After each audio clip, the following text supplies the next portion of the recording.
Hello and welcome to the Kayden Gordon Show, today's best country mix. And joining us here today is Re Mattei. Rhee, how you doing today? Kayden, how are you? I'm doing wonderful. How you doing today? I'm doing good. That's great to hear. So let's get started by getting to know you a little bit and tell us how you got started in music. Tell us your story. Well, I was born in Trenton, New Jersey, and my parents were both, they both had done music in school. So my dad had played the accordion and my mom had played the violin. And they loved music, so they would listen to country music all the time, especially the traditional country. So I kind of grew up with music around the house all the time. So I'd always listen to music. And when I was 5 years old, I was swinging on a swing and I had this little Mickey Mouse radio and I would listen to music. And I just was so curious. And I asked my mom, what those people did for a living that were in the radio.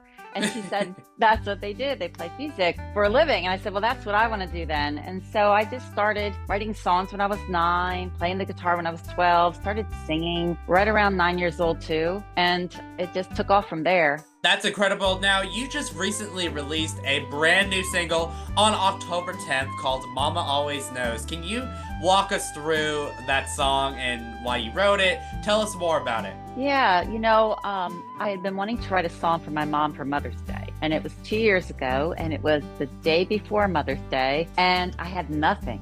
There was nothing in my head. And I was sitting on the couch in the afternoon. I think I thought, I'm just going to watch a Hallmark movie.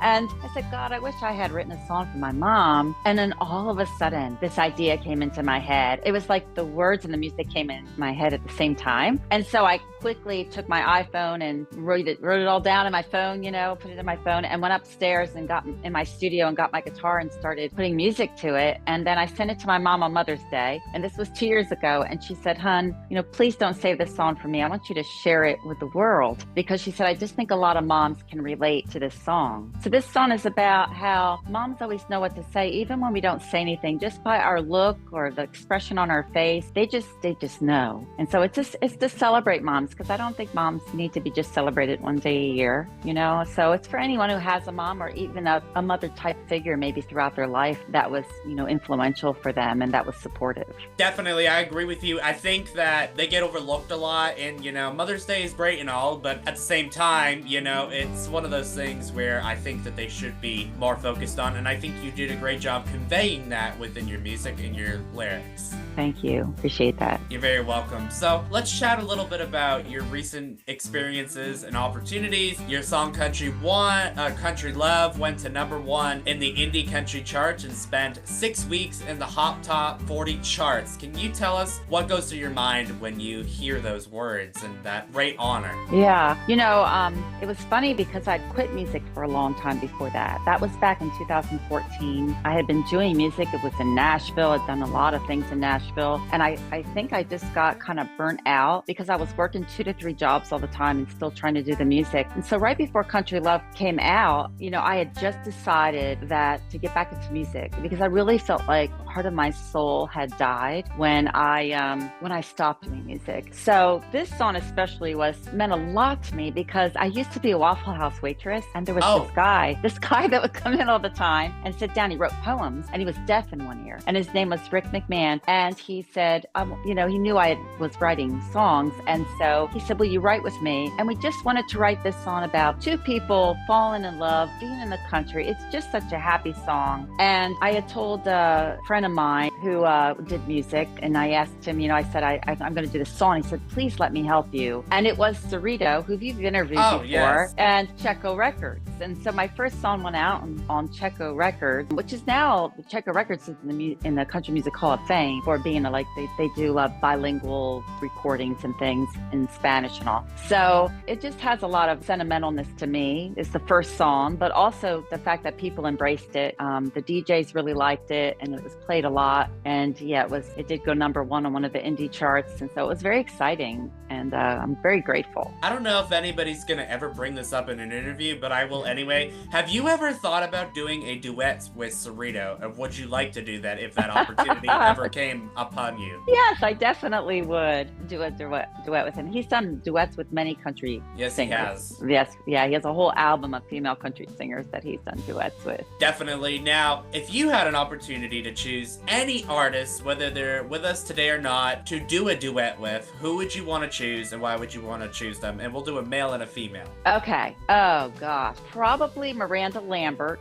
Okay. Lainey Wilson and Miranda Lambert are close. If it could be a trio, that would even be better. But there's something about Miranda Lambert and her style of writing and her fact that she really believes in keeping country music alive. I just think it would be awesome, to sing with her. Male artists, just so many that I like out there right now. Would be hard to say who for sure. If I had to pick one, maybe Jelly Roll, because some of my music kind of rocks a little, and he's got that kind of grit to his voice and all. And I think, we could do like a modern country kind of thing. And it would be cool. And I think he would be awesome to work with because he seems so grateful for where he's at and such a kind, loving human being. Absolutely. Now, do you have any upcoming tours or anything like that where people can come out and see you maybe into the new year? Yes.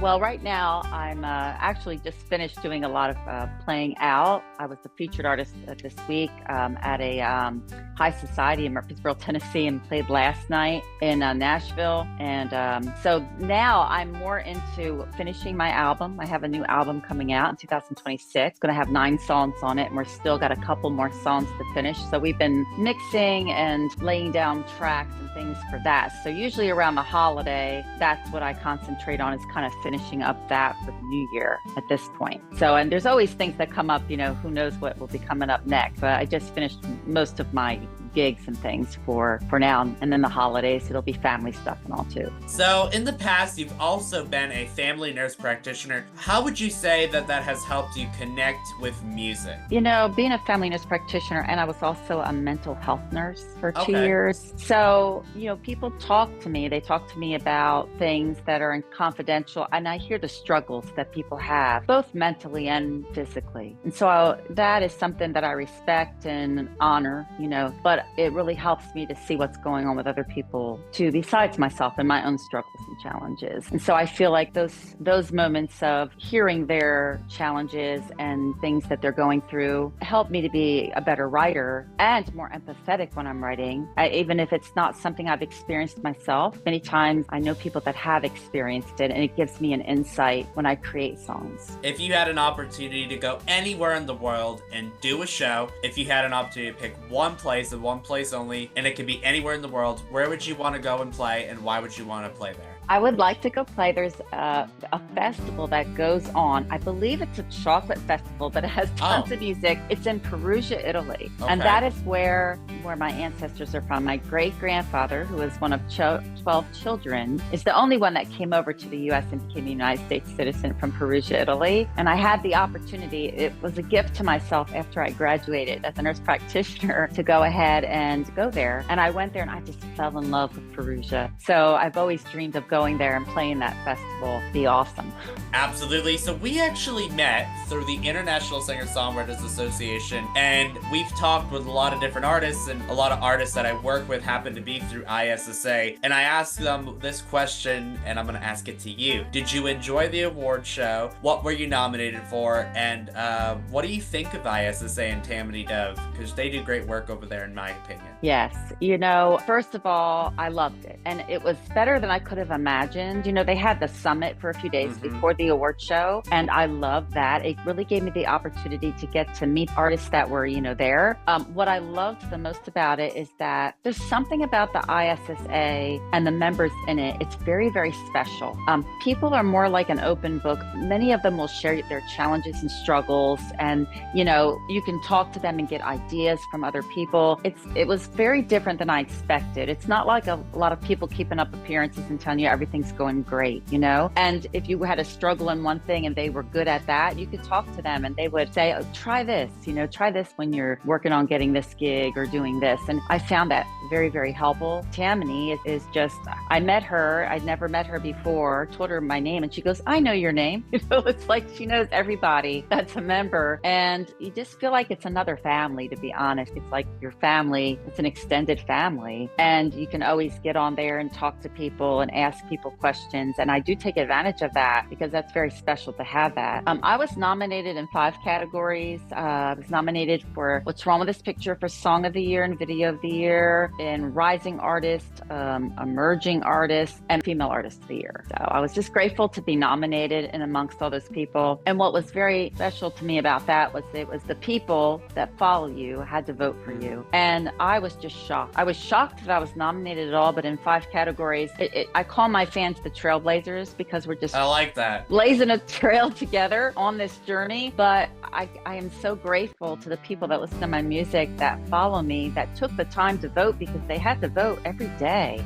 And to ask people to vote for you every day, I mean, life is busy, but they did vote for me, and I'm just so grateful to my trailblazers. Definitely. You know, it's one of those things where you get there, the atmosphere is beautiful, and even the award show itself, a lot of the great interviews, and this was new actually this year, the 360 booth. Oh, yeah. That was brand spanking new. I loved that. Yeah, it was fun.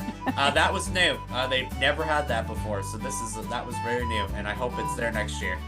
Yeah, me too. So if people want to learn more about you and your music, where can they find more information about you? Well, first I have a website. It's remattei.com, and it's REMATTEI. It's kind of spelled kind of weird. Growing up, my name's Marie, but everybody called me Rhee, so that's why I went with RE. I'm also on Instagram. It's Re.Mattei, and I'm on Facebook and X and Twitter, so you can find me everywhere. YouTube, I'm out there. Awesome. And Rhee, is there anything that I forgot to mention that you would like to mention before we go today? I would love it if people went on my website. It'll pop up for you to join my email list and be in my fan club, and you get 2 free songs for joining. One of them is Country Love, because I feel like that's the song that started it all for me, and there are MP3s that you can download. And another one is a never released song. I had recorded it and never put it out, so it's not on any digital platforms anywhere. And then it keeps you update on where I'm playing, what interviews I'm doing, so you can find out, and you learn more about me and all things that I've done through my crazy music journey. Awesome. Re Mattei, thank you so much for taking the time to come on the Kayden Gordon Show. Today's Best Country Mix. We definitely appreciate you and your time and all the great work that you do. And make sure to go stream Momma Always Knows on all digital platforms. Thank you, Kayden. Thank you, everybody.